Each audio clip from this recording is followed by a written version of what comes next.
नमस्कार दोस्तों, बहुत बहुत स्वागत है आप सभी का आपके अपने इस YouTube चैनल विजिट एरिया में। दोस्तों मैं हूं एडवोकेट मंजीत त्रिपाठी। दोस्तों आज की इस वीडियो में हम लोग एक बहुत ही महत्वपूर्ण टॉपिक पे बात करेंगे। DRT यानी कि डेब्ट रिकवरी ट्रिब्यूनल। DRT क्या है, DRT के पावर्स क्या है, DRT लोन माफ कर सकता है कि नहीं, आज हम लोग इसी बात पे चर्चा करेंगे। दोस्तों थोड़ी सी हम आपको बैकग्राउंड में ले जाने की कोशिश करेंगे। वर्ष 1993 यानी कि आपका 1993 से पहले का जो सिचुएशन था वो क्या था और वर्तमान में सिचुएशन क्या है।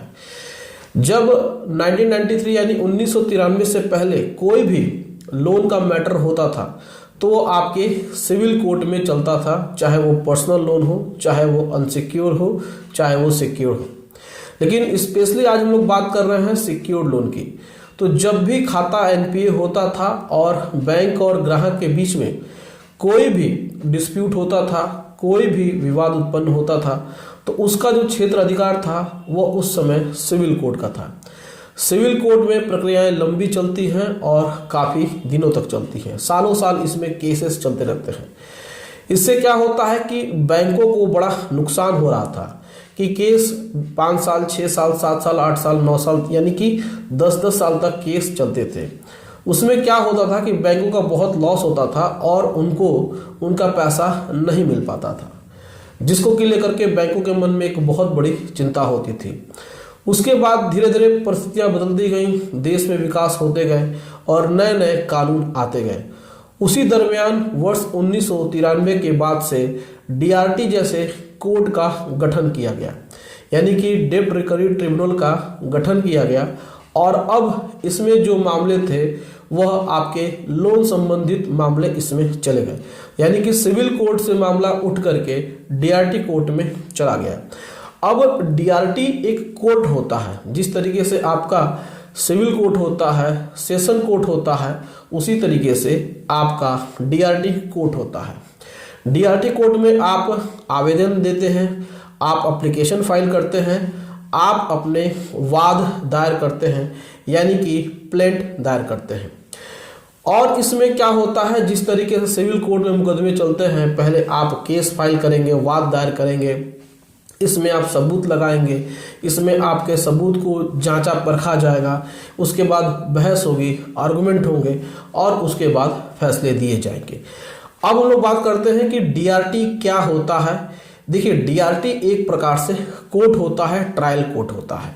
इसमें वादों का निस्तारण होता है, यानी केसेस का इसमें डिस्पोजल होता है, यानी कि बैंक और ग्राहक यानी कि लोन डिफॉल्टर के बीच में जो भी मुद्दे होते हैं उनको सुलझाया जाता है लॉ के अनुसार, यानी कि कानून के हिसाब से। अब इसमें हम लोग ये बातें करते हैं कि DRT का पावर क्या होता है।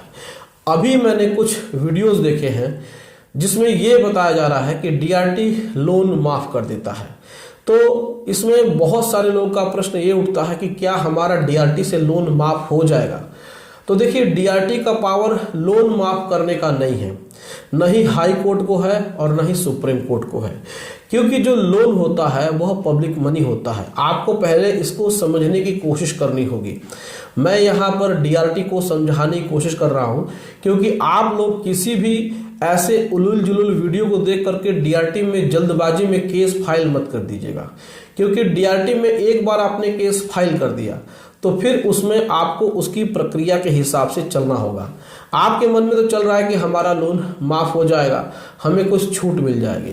तो किसी भी कोर्ट में, इंडिया के किसी भी कोर्ट में, चाहे वो DRT हो, चाहे वो हाई कोर्ट हो, चाहे वो सुप्रीम कोर्ट हो, किसी भी तरीके से लोन माफी का प्रोविजंस नहीं दिया होता है।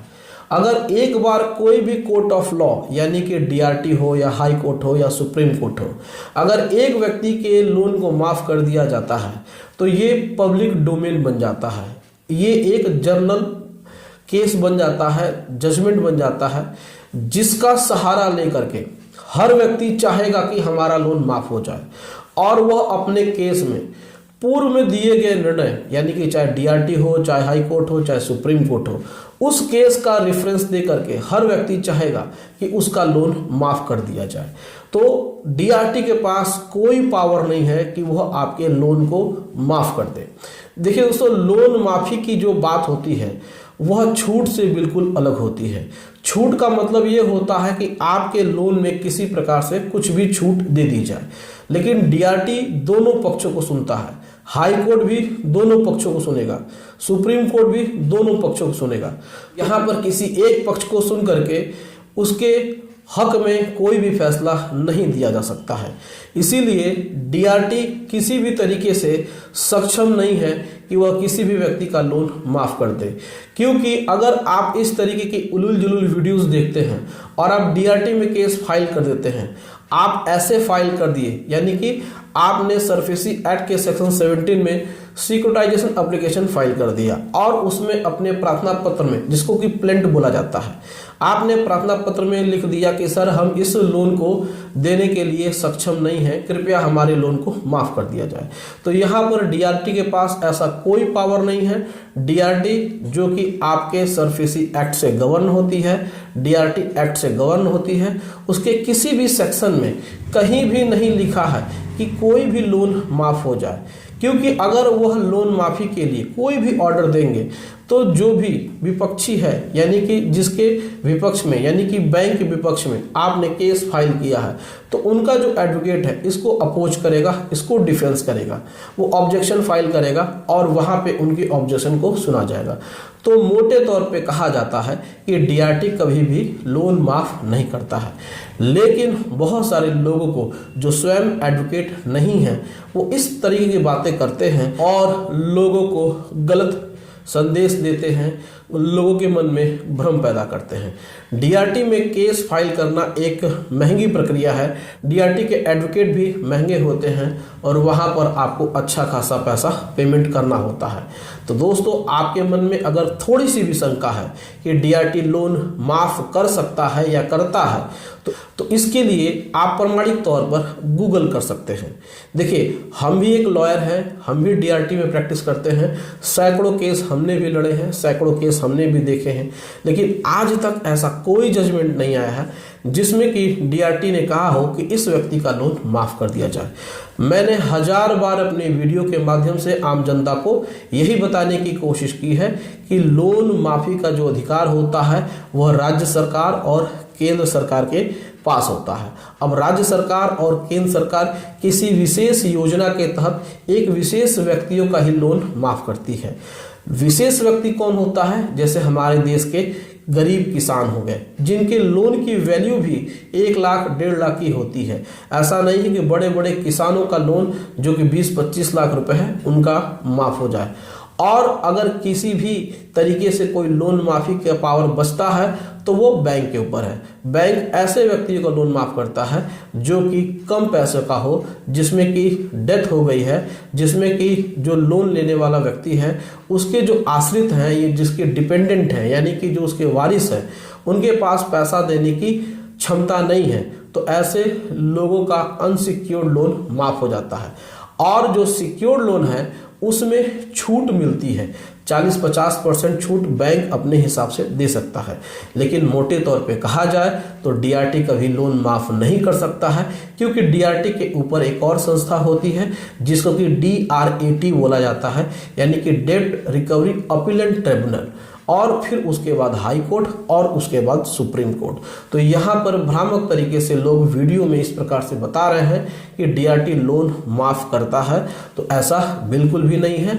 आप सच्चाई जानने के लिए स्वयं से इसकी जांच पड़ताल कर सकते हैं। तो दोस्तों, ये जानकारी आपको कैसे लगी आप हमें कमेंट करके अपनी राय ज़रूर बताइएगा, और यह वीडियो आपको पसंद आया हो तो वीडियो को लाइक ज़रूर करिएगा, इसे अपने दोस्तों में और अपने रिश्तेदारों में ज़रूर शेयर करिएगा, और हमारे चैनल को सब्सक्राइब करके हमें सपोर्ट ज़रूर प्रदान करिएगा।